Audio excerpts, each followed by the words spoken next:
ডিম সেদ্ধ করা আছে, আর এটাকে পেঁয়াজ কুচুনো আছে, টমেটো, ধনেপাতা কুচি, কাঁচা লঙ্কা কুচি, এটা আদা রসুন পেঁয়াজ একটা পেস্ট বানানো আছে।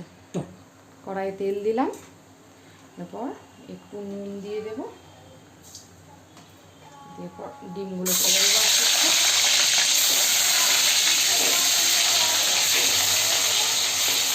একটু হলুদ দেবো,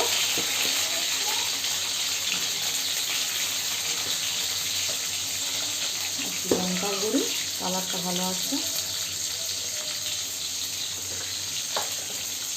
ডিমটা লাল লাল করে ভেজে নেব। ডিম লাল লাল করে ভেজে তোলা আছে।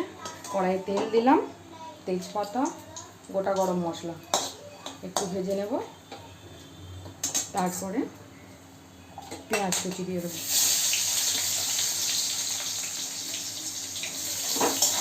একটু পেঁয়াজটা লাল লাল করে ভেজে নেব। পেঁয়াজ লাল লাল করে ভাজা হলো, টমেটো কুচি, কাঁচা লঙ্কা কুচি দিয়ে নিলাম। টমেটোটা গলা পর্যন্ত একটু কষিয়ে নেব।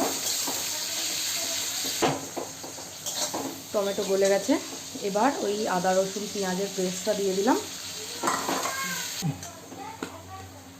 এবার একে একে দিয়ে দেবো হলুদ গুঁড়ো, লঙ্কার গুঁড়ো, জিরের গুঁড়ো,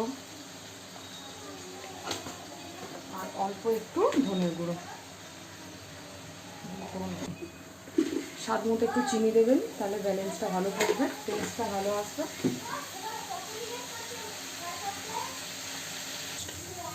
মশলা কষানো হয়ে গেছে, তেল ছেড়ে দিয়েছে সাইডে। এবার দিয়ে দেবো আলু। আলু একটু কষিয়ে নিয়ে তারপর আলু কষানোর সময় হাতের কাছে সস থাকলে দিতে পারেন, আমি একটু দিয়ে দিলাম। কষানো হয়ে গেছে, এবার দিয়ে দেবো পরিমাণ মতন জল।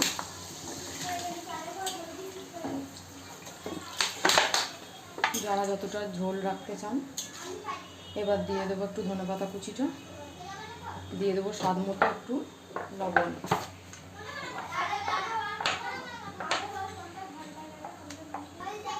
আমি আগে লঙ্কা দিয়েছি, একটু ঝালের জন্য লঙ্কা দিলাম। ঝালটা যে যা নিজের ব্যালেন্স অনুযায়ী দেবেন। একটু ফুটে গেলে ডিম দেবো। ঝোল ফুটছে, এবার ডিমগুলো দিয়ে দেবো। ডিমগুলো অবশ্যই কিন্তু একটু খুন্তি দিয়ে বা ছুরি দিয়ে চিড়ে দেবেন, তাহলে ভেতরে ঝোল মশলাটা ভালোভাবে ঢুকে যাবে। ডিমগুলো দিয়ে আরও কিছুক্ষণ একটু ফুটিয়ে নেব।